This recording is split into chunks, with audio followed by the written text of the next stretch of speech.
Une fois de plus, nous sommes ensemble. Je voudrais vous saluer dans le beau nom de Jésus. Je suis très heureux de venir à vous avec la parole de Dieu, avec le message de l'Évangile. Nous allons voir quelques textes de réconfort, d'encouragement pour vous qui passez par des moments difficiles. Et j'aimerais prendre avec vous dans le psaume 13, verset 6. « J'ai confiance en ta bonté, j'ai de l'allégresse dans le cœur à cause de ton salut. Je chante à l'Éternel, car il m'a béni. Je chante à l'Éternel, car il m'a fait du bien. » Nous avons l'habitude de chanter des chants dans nos églises.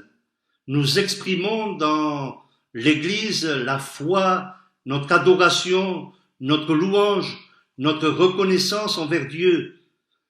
Pour une seule raison, il a fait du bien à notre âme. Dans ces chants, il y a des hommes, des femmes qui sont passés par des moments difficiles, comme celle de cette femme, Charlotte Elliott, âgée de 32 ans. Elle va passer par une maladie incurable. Le diagnostic est tranchant. Il tombe sur elle en lui disant « Madame, vous allez plus remarcher, vous serez paralysée jusqu'à la fin de votre vie. » Cette femme est effondrée. Elle se sent abandonnée. Elle se sent rejetée. Elle est sur son lit en larmes. Et là, il y a un pasteur qui vient la visiter. Il ne la connaît pas, mais lui parle tout simplement, en lui disant « Vous savez, madame, c'est vrai que vous êtes paralysée. C'est vrai les docteurs vous ont condamné jusqu'à la fin de votre vie. Mais il y a quelqu'un qui vous accepte tel que vous êtes. Et cet après-midi, vous pouvez venir, madame, tel que vous êtes, avec votre infirmité, parce que Jésus vous attend. » Une fois parti, ce pasteur, cette femme a été touchée dans son cœur, réconfortée. Cette femme a commencé à réfléchir sur les paroles du pasteur. « Tel que je suis, je peux venir à Jésus. » Quelque temps après, elle prendra un papier, une feuille de papier, elle prendra un stylo et elle écrira ce cantique. « Tel que je suis, sans rien à moi, sinon ton sang versé pour moi, et ta voix qui m'appelle à toi, agneau de Dieu, je viens, je viens. » Elle avait capté le message simple, clair et direct de ce pasteur, tel que tu es. Et ces paroles ont résonné non seulement dans sa tête, mais dans son cœur, que sous l'inspiration, elle a pu écrire cet hymne que des milliers, des millions de toutes races, de toutes tribus ont pu chanter ce cantique tel que je suis.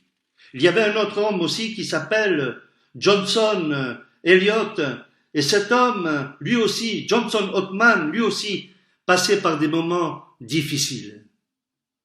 Il est dans le creux de la vague, il est presque au bout du tunnel, mais il ne voit pas encore la lumière. Et là aussi, on va lui parler de ce quelqu'un, de Jésus, qui est capable de changer sa vie. Et Jésus va faire ce miracle, il va changer cet homme. Et lui aussi, il se mettra à prendre un papier, un stylo, et il commencera durant toute sa vie à composer plus de 3500 chants et cantiques que nous chantons dans nos églises. Et il écrira ce cantique, compte les bienfaits de Dieu. Et je suis heureux de vous l'annoncer cet après-midi. Il y a quelques jours, je le chantais ce cantique. Lorsque j'étais dans la rue, je chantais ce cantique, compte les bienfaits de Dieu. Et c'est vrai que ça me réconfortait face à toute cette pandémie, à ces rues solitaires. Il n'y a pas un véhicule qui passe.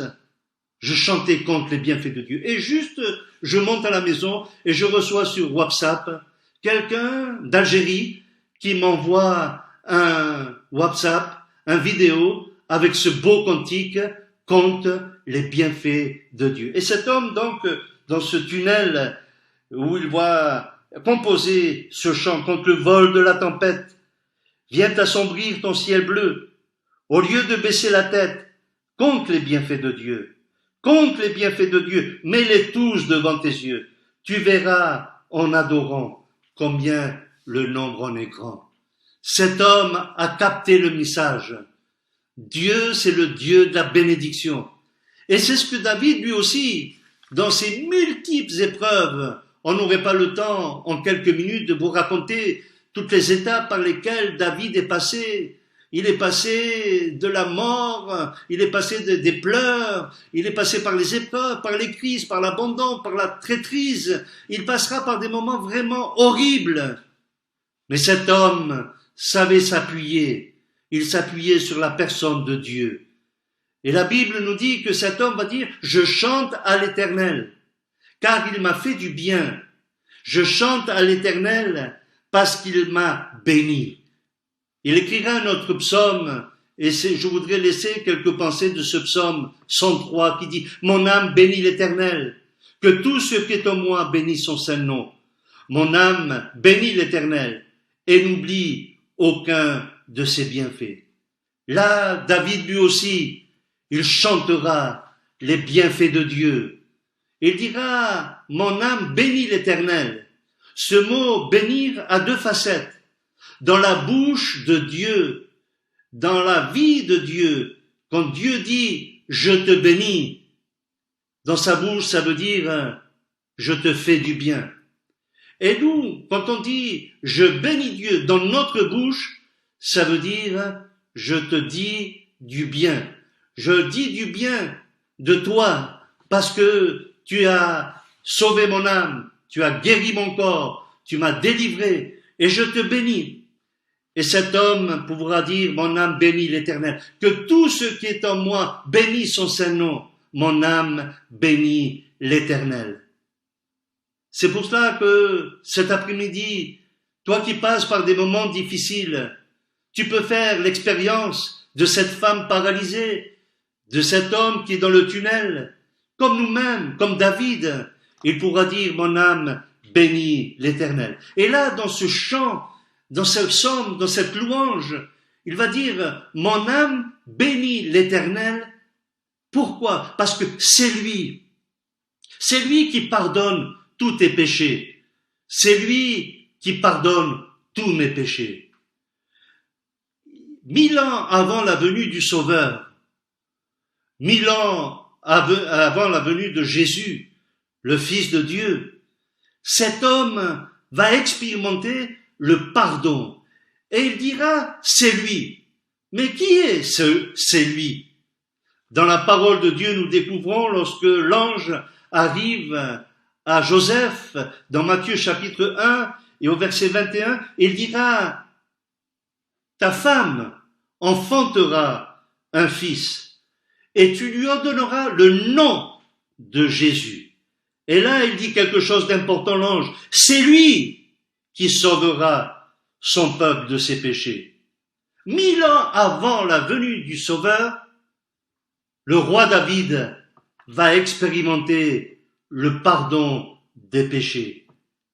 Le témoignage de Jean-Baptiste aussi dans ce désert, dans Jean chapitre 1, verset 29, il dira, voici, il dira, c'est lui l'agneau de Dieu qui ôte le péché du monde.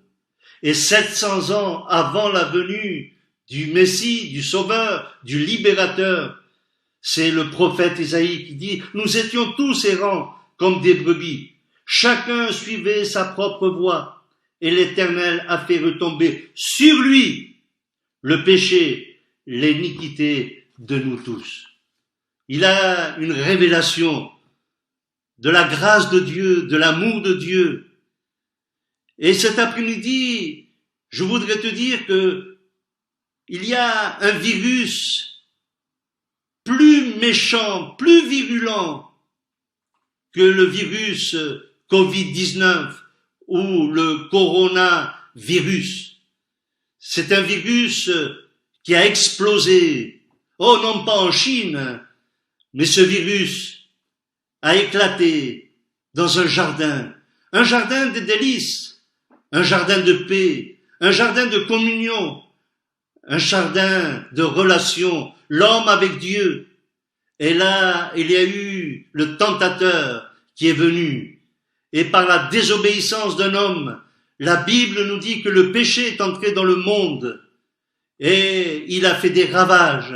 Non pas comme le coronavirus ou le Covid-19 qui a paralysé la moitié de la planète dans ces jours dans lesquels nous vivons, mais lorsque le péché est rentré, lorsque ce virus s'est répandu, la parole de Dieu nous dit que par la désobéissance d'un homme, Romains chapitre 5 verset 12, le péché, la mort s'est répandue.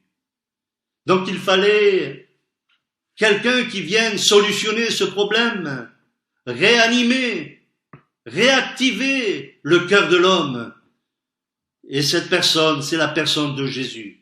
Si par la désobéissance d'un seul homme, la mort est rentrée, la Bible nous dit que par l'obéissance de Jésus, de l'amour de Dieu, la grâce de Dieu, le pardon de Dieu, la victoire de Dieu est venue. Mais il fallait que Jésus paye. Il paye le prix.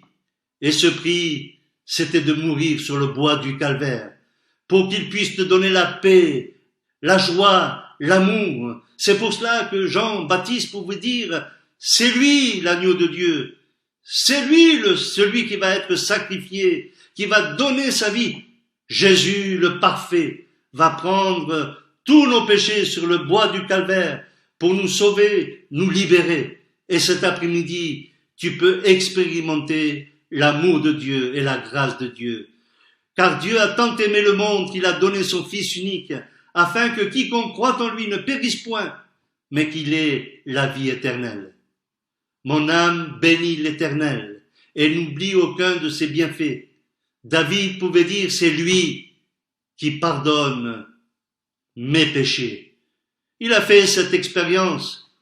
David était un criminel. David était un adultère. Et pourtant, il a su confesser ses péchés. Non pas un sacrificateur, non pas un curé, non pas un pasteur, mais il a confessé ses péchés à Jésus. Il n'y a pas besoin d'avoir un autre intermédiaire. Là où tu te trouves cet après-midi, toi qui es misérable, toi qui souffres, toi qui es dans la détresse, toi où que tout va mal, ce virus du péché a infecté ta vie. Et tu as besoin de réanimation, tu as besoin d'oxygène, l'oxygène de l'évangile, l'oxygène de la parole de Dieu. Fais confiance à Jésus et tu pourras ressortir vainqueur, libéré, transformé, changé par le nom de Jésus. Il n'y a que ce seul nom. Combien de fois nous avons vu que les hommes ont essayé de se confier à certains psychologues, psychiatres, même des curés. Ils ont été se confesser, mais rien n'a marché.